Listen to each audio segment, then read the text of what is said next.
My name is Dave Stanley, and I'm a trainaholic. Favorite engine, favorite beer, 805. Hi, Dave. So this is Brian Williams, number 2 engineer on the CCT, but he's got the number 1 job. Brian and I go way back. Way back, and he's also, I think, number 3 or 4 on the Murata Belt Railway locomotive engineer roster as well. So. Who can I bump? Well, everybody below Jerry and Pat. Actually, Yeah, okay. Jerry's about to get pulled out of service.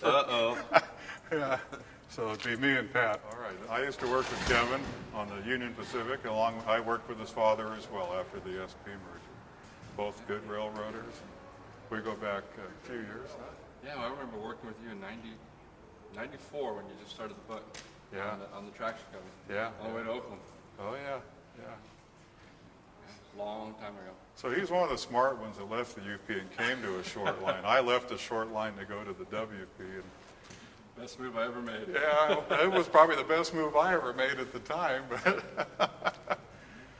so at least everybody's still going strong around here. Yeah. There's enough business to keep everybody employed.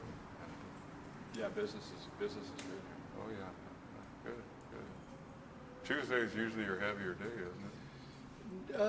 Yeah, but they had ADM and stuff last night, so. Oh, they did? Yeah, I was on the corn train. Oh, you did? Yeah. You worked off So the I sign. think it shouldn't be too bad. Okay. I don't know. I've been gone. I've been on that rail ship, so. Ah, good job. Now I got to go back to work for. Yeah, I know. Too bad. I work for a living. My heart bleeds for you. I was like retired. Yeah. All right. Back to work. Well, this dates back to the passenger and electric era. These are the numbers of the old passenger cars, the 200s. And I'm not sure where they've had this hidden all these years, but obviously it's a new addition to an old building, or a new old addition to an old building. 2101 is the engine they're using now, and the 44 used to be used out here. But it looks like these are just kind of filled in. The Roadmaster was in the next room here, Howard Menking's office. And then this office right in here was Ken Tinker's office, general manager. And his secretary was just off of his office. Back this way was the old substation room.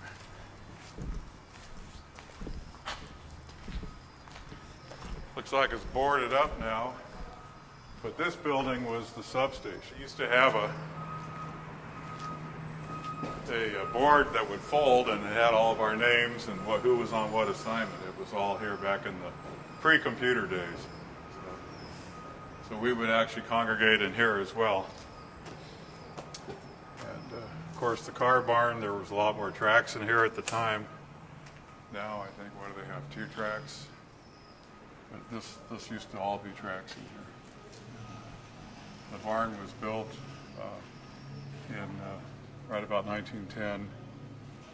I'd have to look at my notes. And it survived. It's survived 108 years. So, pretty neat. A lot of history here. A lot of good memories for me. This is what remains of GP7 number 70.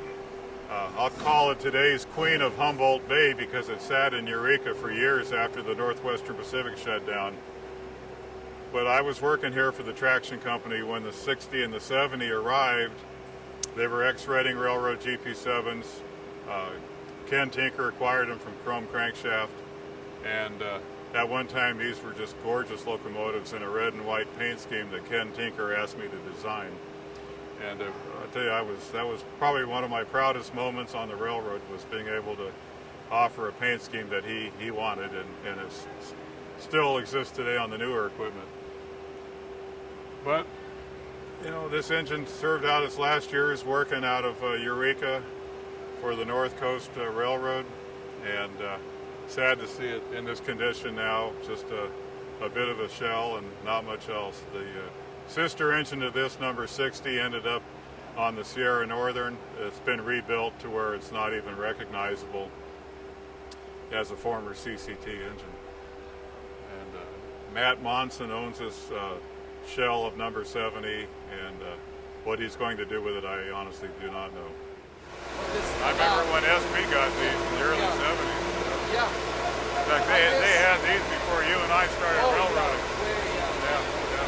Hey, you know Matt? You know Matt, right? Matt The Monson? guy- Yeah, Matt yeah. Monson? He's taking those locomotives, the one you guys used in here. Yeah, the 70. They call the 70s and taking a 95. Remember 95? Oh, he's taking the 95. 70, 90 and 95? Yeah. So 90 is still under the floor. 95's in Turlock. Commercial, yeah. Yes.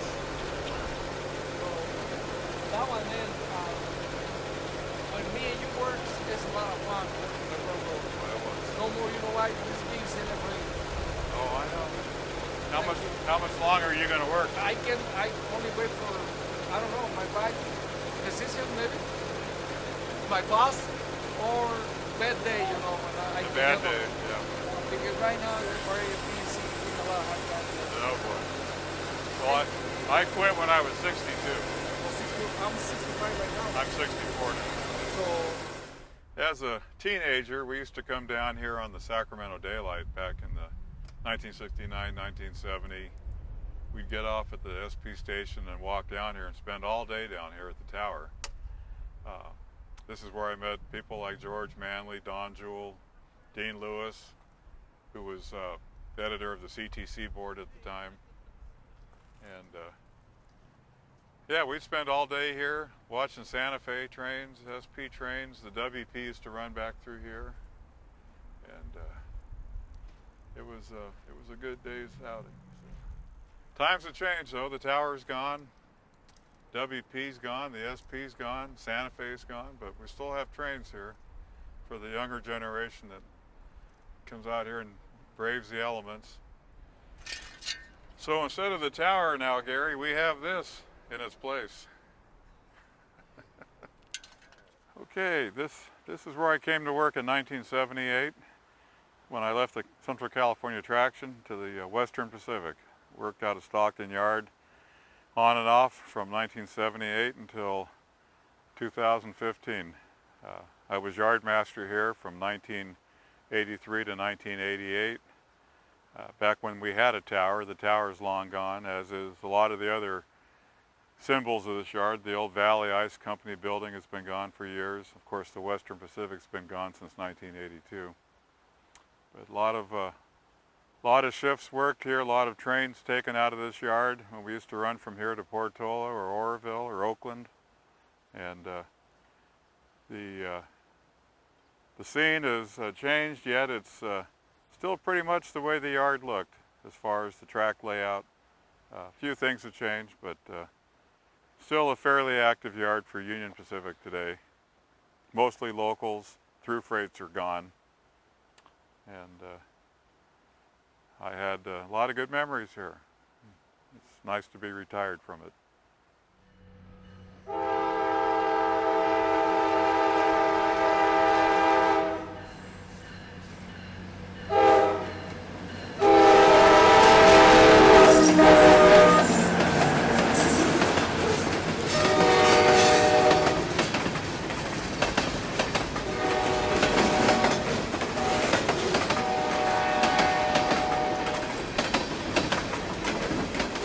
My good friend John Signor painted this oil for the dust jacket for the cover of our Central California Traction book.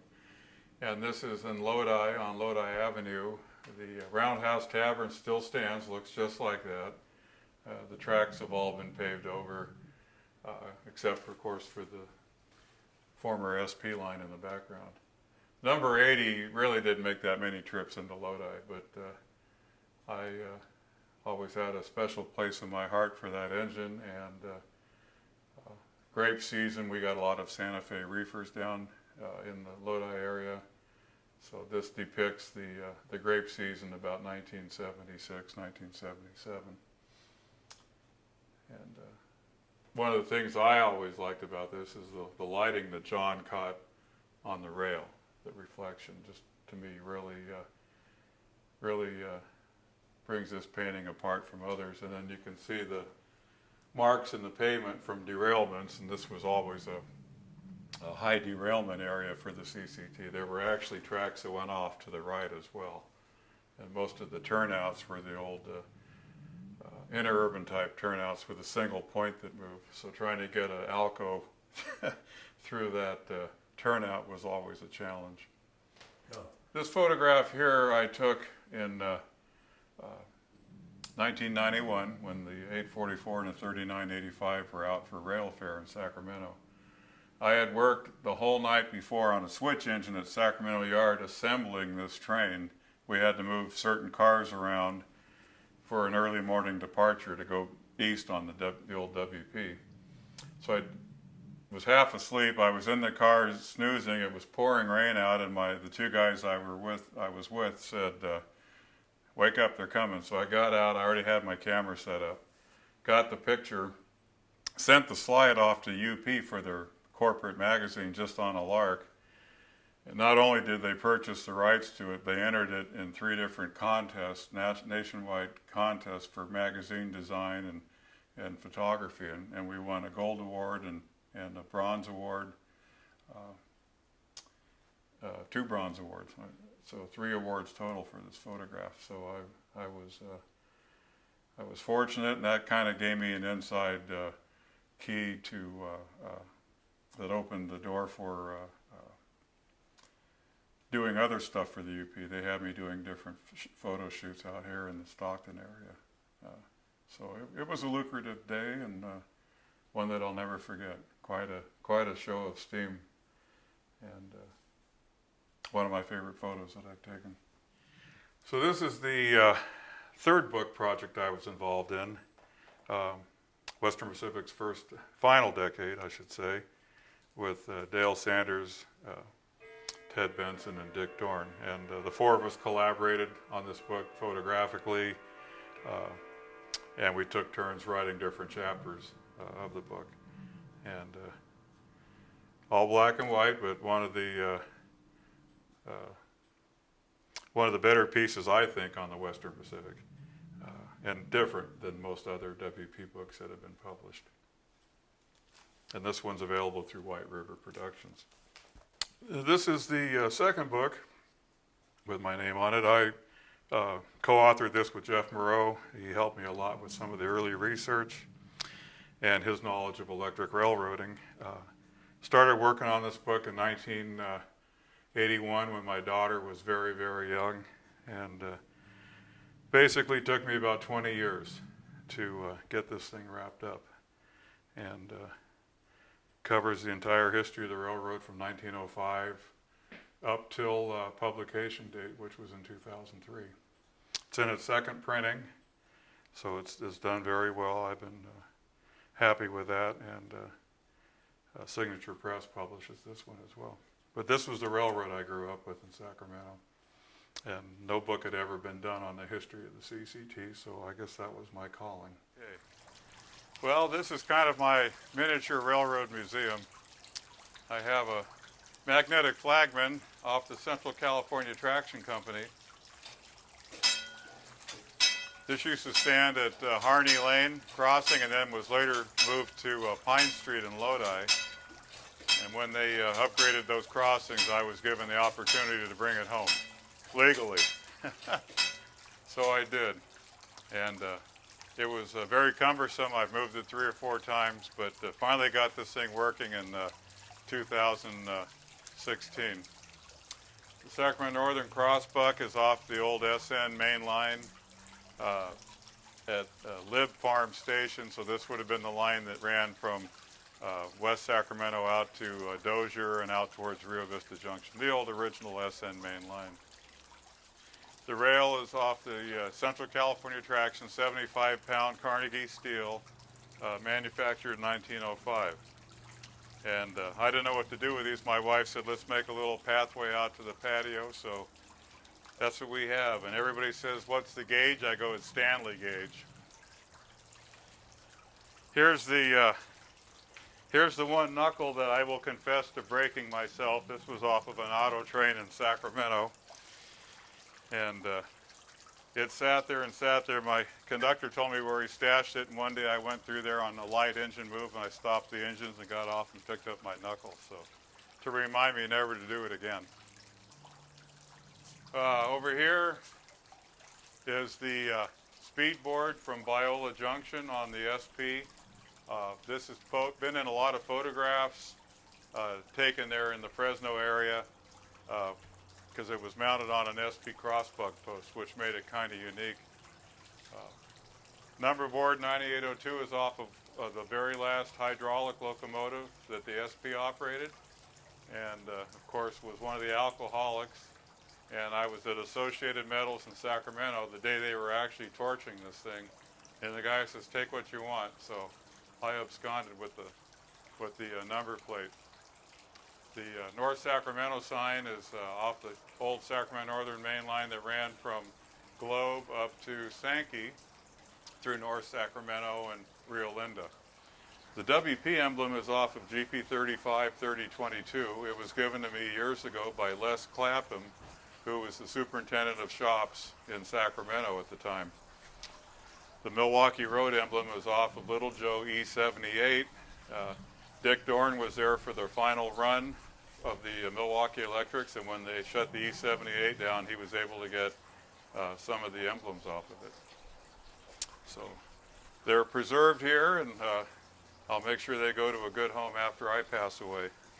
The CCT mailbox, this is the old waybill box from 19th and X Streets in Sacramento at the old CCT WP interchange that was eventually abandoned in the about 1966. And Kevin Bunker, an old friend of mine, had this hanging around his house for years, and he says, I got something for you, and he brought it down one day, and here it stands now. So that rounds up the outdoor collection. This board and this board came from the traction company Car Barn in Stockton, and this was the locomotive inspection report board. You have CCT's 44 tonners, 25 and 26. They're 370 tonners. And then you have Stockton Terminal and Eastern engines here, 11, 22, and 12. So at one time, the CCT did probably not an annual, but maybe quarterly inspection on the ST&E engines.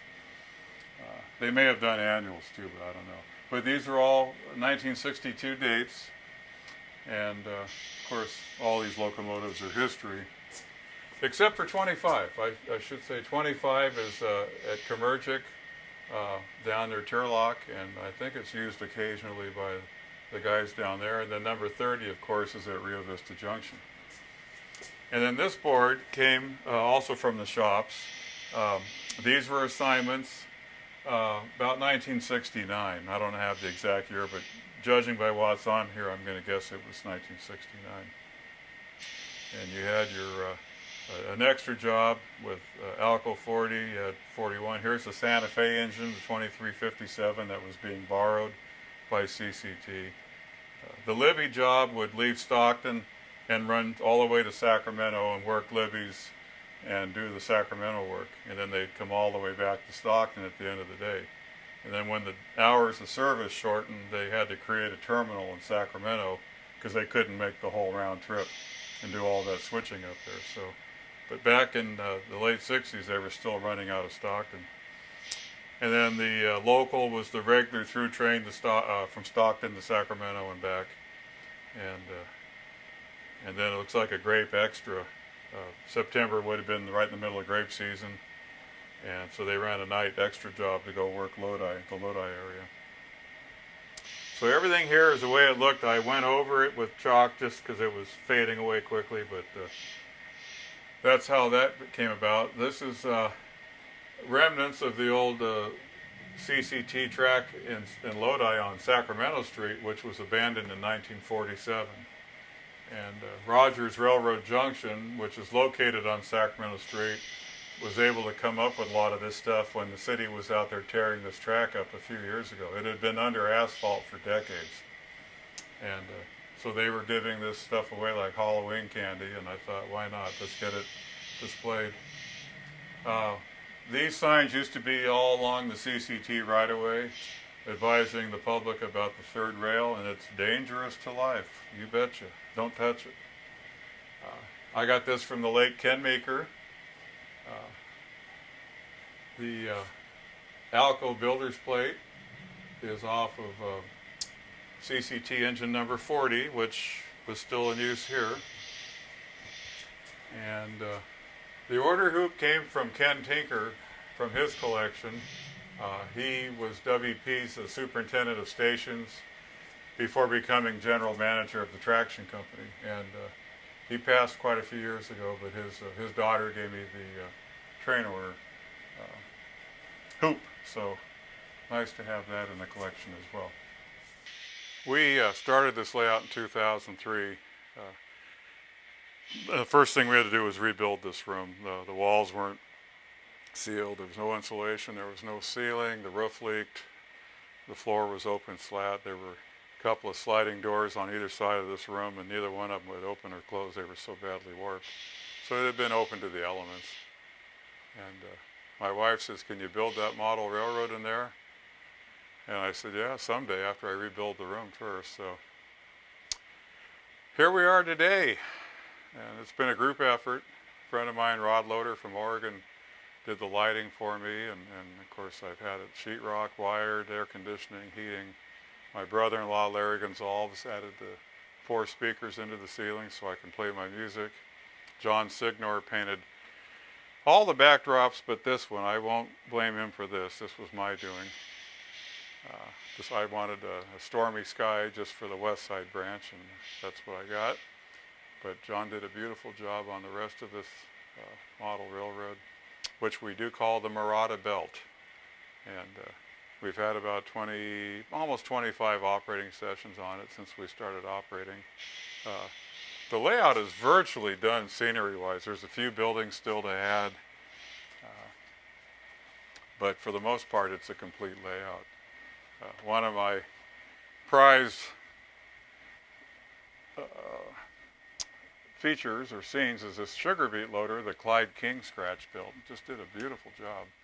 It was painted in the Union sugar powder blue. I'm still working on the approaches there. That's why the white putty there.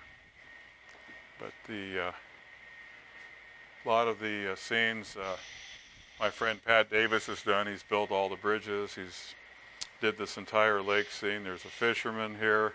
He's got a rainbow trout jumping out of the water on his line. So the pole is bent. There's a line coming down and then out at right angles where the fish is coming out of the water. The dam is all scratch built from PVC. Pat also built all the control panels for this layout.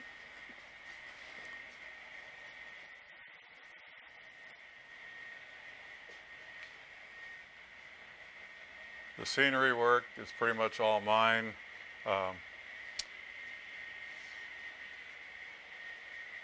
Jerry Larson, a good friend of mine who had a career in aggregates, built this rock quarry area, which we call the J.R. Larson Quarry. And then Jerry also built this Calavera cement plant down here. And these are both kit bashed from Walther's kits and added to quite a bit. So these are just 2 of the industries we serve on the layout. The high bridge, this area is called Eagle's Nest because it kind of resembles a little bit of resemblance of the Milwaukee Roads line through Eagle's Nest, Montana. And I actually built this wall out of pink foam working off of photos of the Milwaukee Road Eagle's Nest. The only difference between this Eagle's Nest and the real one is on the Milwaukee Road, the tunnel would be here and the track coming out onto a bridge like that at right angles to this instead of the way I have it. But the rest of the railroad is pretty much fictionalized. Here's the Valley Ice Company, which was it's just a false front that I scratch built, reminiscent of the old Valley Ice that stood in the WP yard in Stockton. What we call a Campo on our railroad could actually be called Victor, because in the real town of Victor, you had the Victor Winery, which was basically this building. I made it a longer building and called it a cold storage. Same type of construction as the real one. The P.J. Gehring shed once stood in Victor, long gone now. I think it burned down, but P.J. Gehring's grandson was a model railroader, Arden Gehring, who we lost a couple years ago. So I kind of built that in his honor.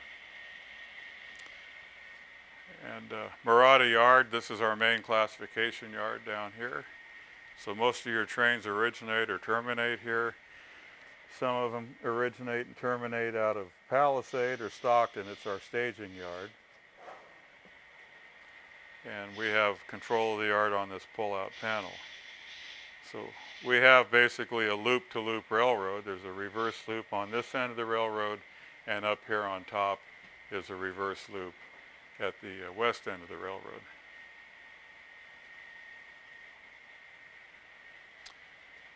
This is the Ridgewood Timber Company mill. Pat Davis has pretty much done all of this. He scratch built the engine house, scratch built that double water tank, which the real one stands near Rio Vista, California. And the logs are just cut up bottle brush, which was an idea given to me by Jim Providenza. So that was nice of him to give me that tip. Pat's built a log unloading platform capable of unloading logs from gondolas or flat cars. It doesn't actually work, but reminiscent. The roundhouse area, I want to point out the Meeker Locomotive Works.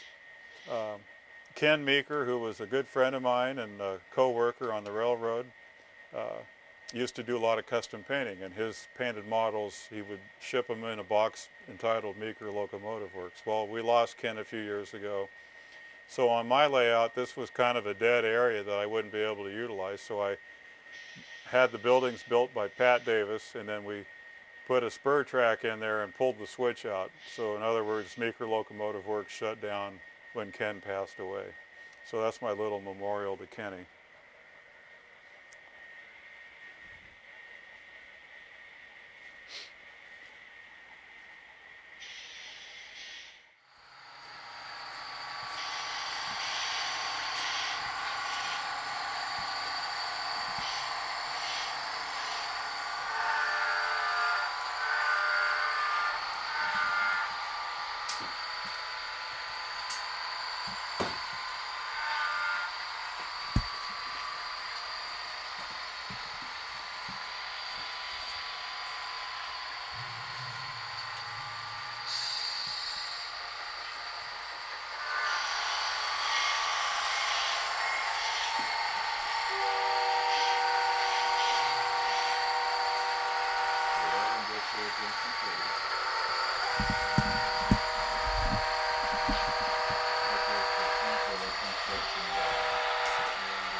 We got some flames with issues here.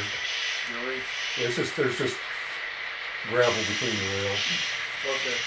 What's it with? The cars that are not liking it, or the engine? Cars aren't liking it. Are they coming off or just bouncing? Oh, yeah, they're bouncing, but quite a bit.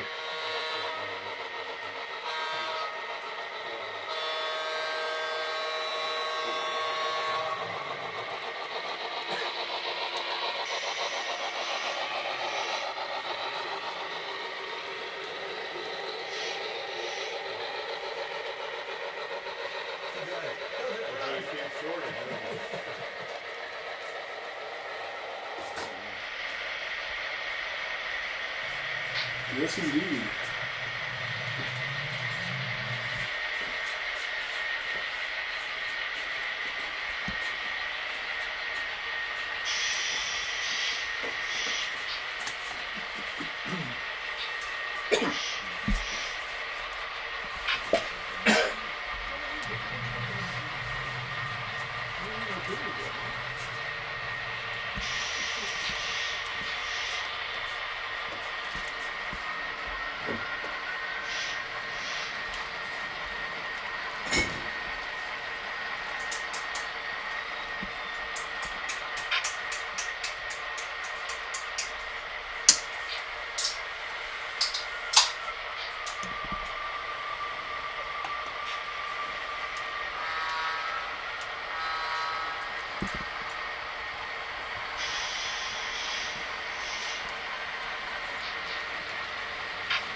Yeah, on the railroad and really into this, breaks. The steepest grade by far. Oh, yeah, yeah.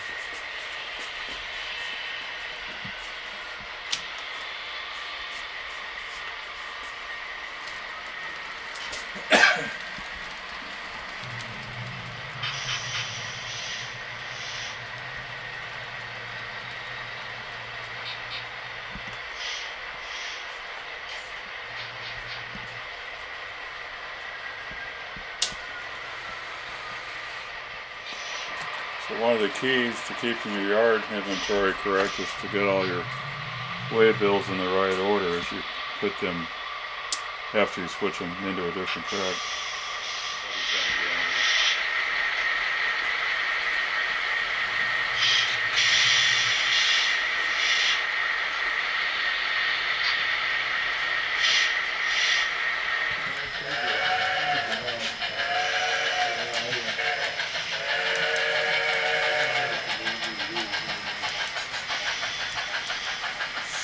Yeah, that's the whole,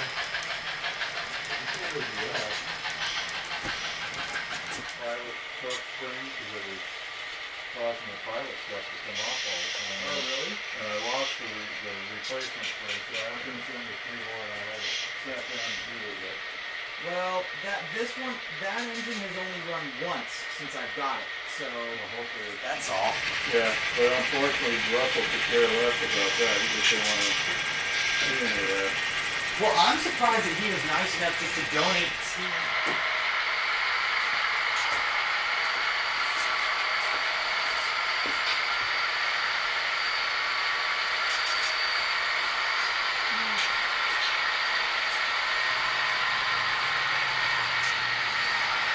I guess I can see if any of this stuff has to go to the ice stuff when I get home there. I know you got Eagles Nest too. Yeah, I've got that, I've got my work lined up. On the east track, they're all full of cars to leave to go to station. And I got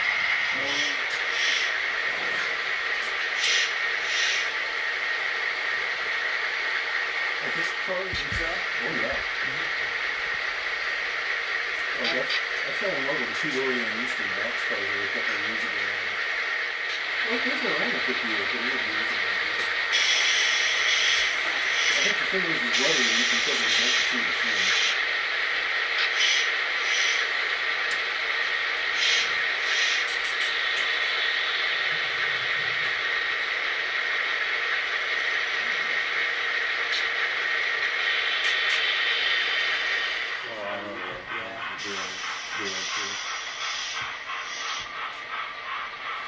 Here, you want to see something even worse?